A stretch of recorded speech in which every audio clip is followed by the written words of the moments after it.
What Muslims కోసం మన national యాంథమే change చేసిరా? వందే మాతరం ఉండాల్సింది జనగణమన చేశారు. ఎందుకు? నీకు వందే మాతరంలో ఈ లైన్స్ తెలుసా?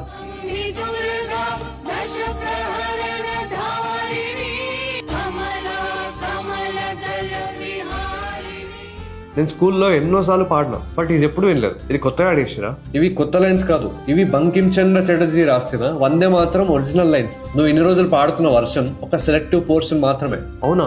మరి లైన్స్ ఎవరు తీసేసారు? 1940లో కాంగ్రెస్ ఈ లైన్స్ తీసేసింది. ఎందుకంటే ఈ పాట భారత్ ని అమ్మగా పొగుడుతుంది. భరతమాతని దుర్గా, మహాలక్ష్మి, సరస్వతితో కంపేర్ చేస్తుంది. అయితే భారత్ ని అమ్మగా చూపించి అమ్మలా పూజిస్తే ముస్లిమ్స్ కి ఇబ్బంది కలగొచ్చు అని అప్పటికే ఈ సాంగ్ పీపుల్ లో అనఫిషియల్ గా నేషనల్ యాంథమ్ గా ఉన్న ముస్లిం లీగ్ అపోజ్ చేయడం వల్ల నెహ్రూ ఈ లైన్స్ తీసేయించారు. నేషనల్ యాంథమ్ ఉండాల్సింది నేషనల్ సాంగ్ అయిందనమాట. రిలీజన్ ఆధారంగా ఏర్పడ్డ మన ఇండియాలో ఇలా ముస్లిమ్స్ ని అపీల్ చేయడానికి ఇలాంటివి ఎన్నో చేశారు. ఇది జస్ట్ ఒక ఎగ్జాంపుల్. ఇక్కడ సాడ్ పార్ట్ ఏంటంటే ఇలా చేసే క్రమంలో మనం మన దేశం యొక్క ఐడెంటిటీ కోల్పోయాం. ఇప్పుడు దాన్ని వెనక్కి తీసుకొచ్చే బాధ్యత మనది. ఏమంటారు? ఈ వీడియో షేర్ చేయండి.